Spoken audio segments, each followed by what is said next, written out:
Hey guys, it's Hunter. Welcome back to another episode of NOSTALgufish. This is a series where we take a look at older guitars in the collection, see how they've held up over time, if my opinion's changed, and if necessary, do any sort of maintenance or upgrades. And today we're focusing on my very special Edwards ELP-112CE, basically the James Hetfield signature model that should have been, but never was. And one of my favorite guitarists ever, Matt Heafy of Trivium, sent me a set of his new pickups to put into this thing. Like, are you serious? How insane is that? Yeah, it's a special day. I'm excited. Let's take a closer look.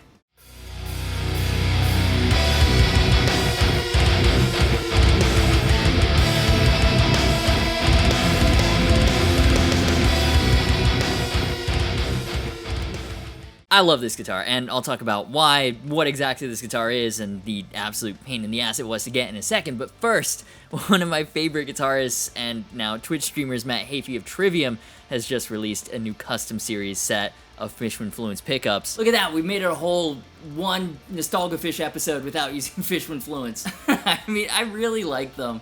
For my own guitars, the multi-voice thing is a game changer. The gold squiggle matches the yellow binding-ish, sort of, close enough. And when one of your favorite guitarists hits you up and asks if you can send you pickups, obviously, you say yes. Let's install them, hear what they sound like in a full mix, and there might even be a celebrity cameo in there to hear what these sound like in the context of making music. So, let's get them in the guitar right now.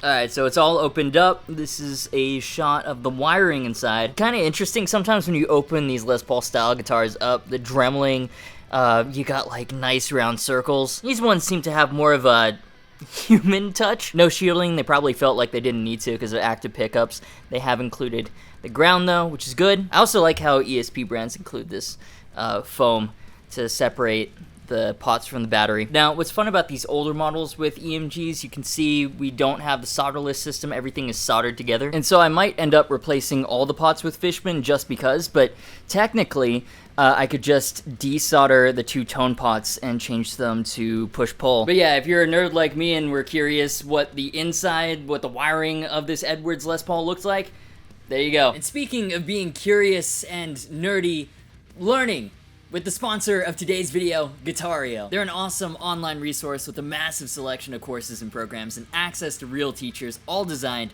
to help you enjoy the process of becoming a better guitar player. And I know, practice is hard, at least in a way that's productive and not just jamming out to the same riffs you've been playing for the last 2 years without a metronome. But Guitario, they make it easier by providing structure and by keeping you motivated. They've formulated a 10-level step-by-step curriculum to keep you focused, constantly improving, and having fun doing it. That's awesome because you've always got that next thing to learn and build on what you already know in a way that makes sense. Over 1,000 lessons covering everything from chord vocabulary to lead techniques to playing by ear, and Guitario finds a way to tie them all together to teach you how to utilize everything you've learned in a musical way. As someone who learned to play from individual tabs and separate random YouTube videos, that's really nice. It covers so many aspects, and they've recently added coaches including professional guitarists and musicians like Rob Skellen, Yvette Young, even Dean Lamb of Archspire for shredding fundamentals. Maybe I need to take that course. So if you want to invest in yourself and become a better guitar player at a great price, check out Guitario. The link is in the description. They've got a great New Year's special going on right now. You can save 24%. They've got a 90-day money-back guarantee, so you can try Guitario risk-free and see if it's for you. So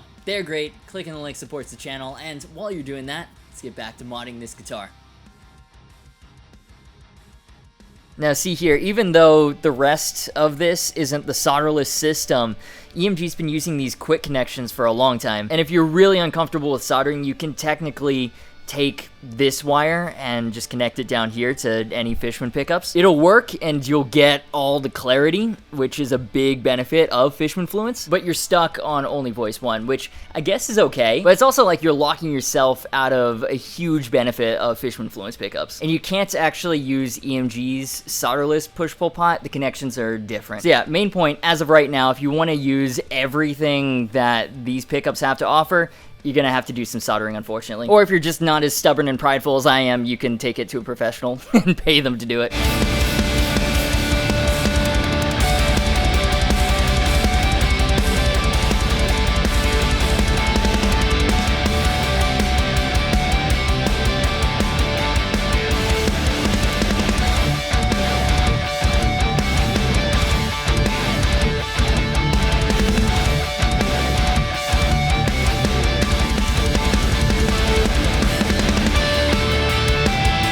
I don't know how many times I do these Fishman installs and they still look like they're gonna get me randomly selected with TSA.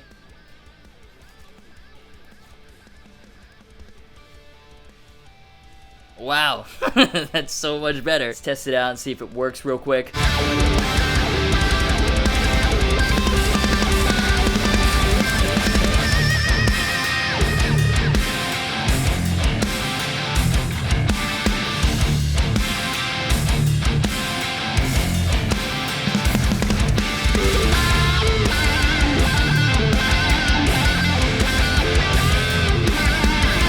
Huh, interesting. I thought these inlays were perloid because they were kind of dull, but now looking at them, I mean, there's like a ton of color. These might be real mother of pearl. Guess this is why you should clean your fingerboards.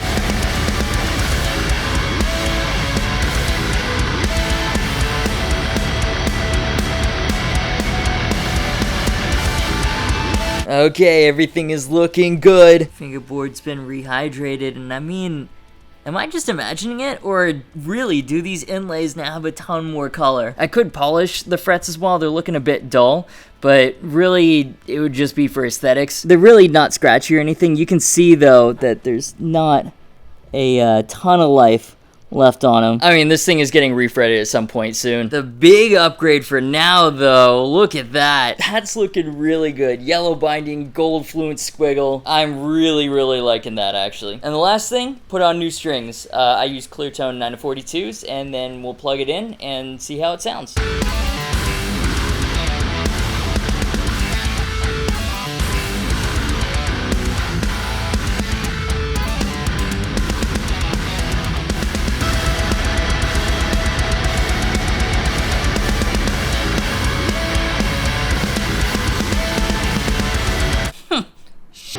I usually don't restring this way for the camera. It was really disorienting. Put the G string into this tuner and that's definitely gonna break. Oh well. Let's see what it sounds like with the new pickups.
Okay, well, that was fucking sick. Huge thanks to Matt Heafy for laying down some absolute fire for the demo track. That was really cool of him to shred over some of my dumb riffs. So now, like 10 minutes into this video, let me tell you what this guitar is all about and tell you a bit more about the pickups that I've just upgraded this guitar with.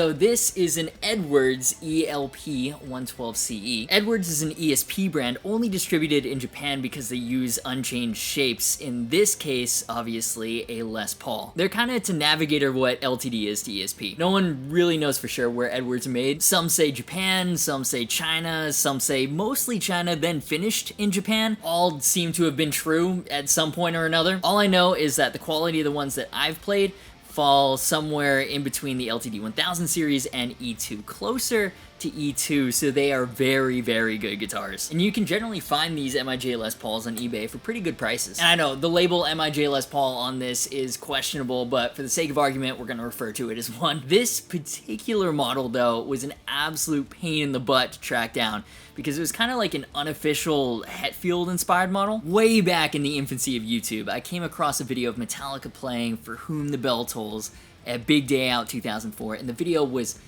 awful 1440p potato quality. You could barely see anything, but Rob Trujillo was laying down this nasty bass solo for the intro. When the guitars came in, James was playing his Gibson Les Paul Custom refinished in this color. And I have no idea what it was about this dark purple satin, but even though the video had like 3 pixels, I was like, I need that guitar. However, Gibson never did a production model. Edwards capitalized, but only produced these for a couple of years around 2005, 2006, and they didn't make very many. By the time I got a job and could afford one, these were long since discontinued.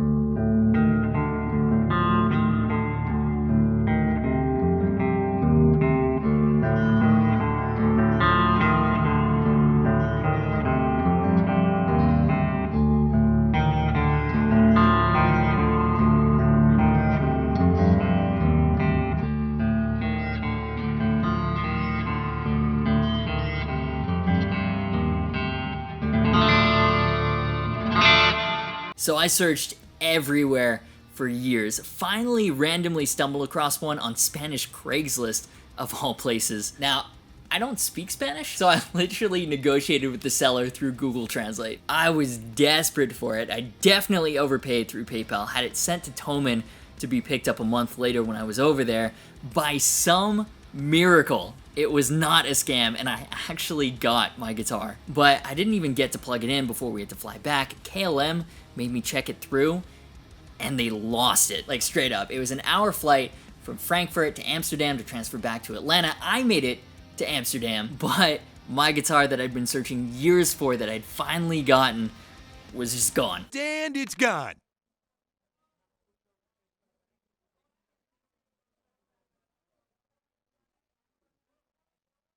What? It's gone. It's all gone. What's all gone? Nobody could tell me where it was. I filed a claim, no one seemed hopeful. Thought it was gone, I was super bummed. A couple of weeks later though, got a call from an unknown number. It was an Uber driver downstairs KLM had hired as a courier to deliver my now not so lost guitar. What a wild ride of emotions, and that's why I haven't removed any of the tags or anything from the case. It was a rare guitar before, and this particular one has had quite a journey to get where it is today. So that's the background and the story of this guitar. So how's it held up? For a 16-year-old guitar, pretty well actually. Quality-wise, it's a Les Paul Custom that sold new for less than $1,000 back in 2006 and gives Gibson USA a run for its money. It is genuinely that good. The previous owner clearly loved this guitar and was a Hetfield fan too. The tuners have been replaced with Spurzels, which is what James uses on his guitars. They also installed these, quite frankly, obnoxiously oversized Fender strap locks to protect it, and they played it so much that the originally satin neck is now basically gloss from all the skin oil, which is kind of pretty gross when you think about it, but it's also the sign of a good guitar.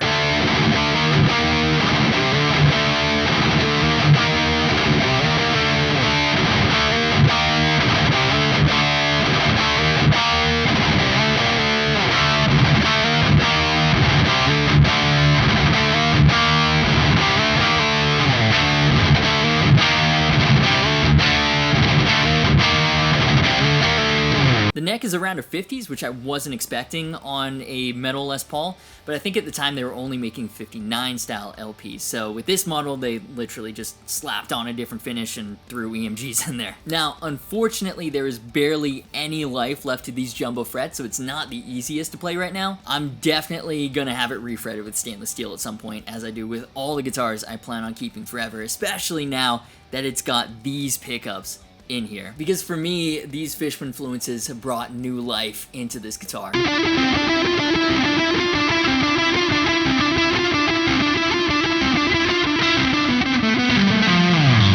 What I love about the modern set is it's got that active sound, but with more clarity. And then with the multiple voices, you've also got a modern passive sound, again, with that same clarity. And Matt Heafy's custom series takes it one step further. It's the modern platform, but then it looks cool with the gold Fluence squiggle, but more importantly, builds on it by adding a third single coil voice. And the way that the multi-voice technology in Fluences work, it's actually a completely separate single coil voice, not just voice 1 or voice 2 with the coil split. So it's like having 3 distinct pickup sets in one guitar, switchable on the fly, which is awesome. It gives one guitar so much versatility. And listen, I know it's cool to shit on active pickups. I actually like EMGs, but with the 3 separate voices, these make the guitar way more useful in more situations. And personally, there's something really satisfying about the response of the Fluences compared to the dual 81 set that was in here before. What can I say, guys? I really like my Fluences. And Matt Heafy set in a good-ass Hetfield inspired Les Paul,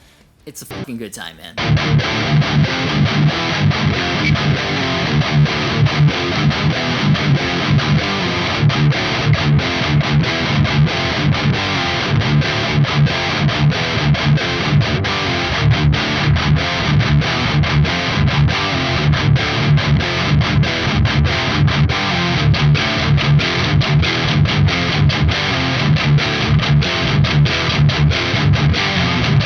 So if you want to know more about these pickups or you want to check out Edwards guitars, I'll leave links down below. And that'll do it for this episode of NOSTALgufish. Shout out to all my wonderful patrons for making this and all the other content possible. Thanks to Matt Heafy for providing some astounding lead work and for graciously sending over his new pickups for us to check out together. And of course, thanks to lkramer for mixing the demo track. Affiliate, social media, merch, and Discord server links are in the description. As always, thank you so much for watching. You've been awesome, and I'll see you for the next video.